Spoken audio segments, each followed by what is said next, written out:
Bayern Munich আবারও প্রমাণ করেছে কেন তারা ইউরোপের অন্যতম শক্তিশালী ক্লাব। স্টুটগার্টকে 4-2 গোলে হারিয়ে তারা নিশ্চিত করেছে তাদের 35তম বুন্দেসলিগা শিরোপা, আর সেটা ঘটেছে 4 ম্যাচ বাকি থাকতেই। তবে ট্রফি এখনো হাতে ওঠেনি। মৌসুম শেষে কোলনের বিপক্ষে ম্যাচের পর হবে আনুষ্ঠানিক ট্রফি প্রদান।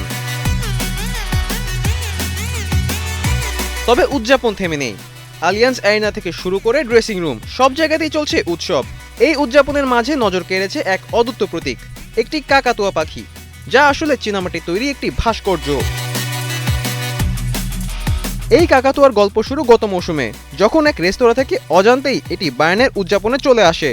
পরে সেটি হয়ে ওঠে দলের লাকি চার্ম। টানা সপ্তমবারের মতো বেস্ট টিস্যু পেপার ব্র্যান্ড হিসেবে স্বীকৃতি পেয়েছে বসুন্ধরা টিস্যু। খেলোয়াড়রা মজা করে এটিকে নিজেদের জয়ের সঙ্গী বানিয়ে ফেলেছে।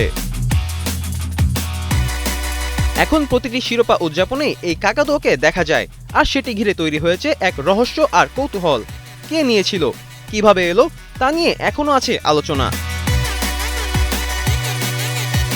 সব মিলিয়ে বায়ার্নের এই শিরোপা শুধু জয়ের গল্প নয়, বরং এক অদ্ভুত প্রতীকের মাধ্যমে তৈরি হওয়া এক মজার ঐতিহ্য। ফারদিন রেজা, কালের কণ্ঠ।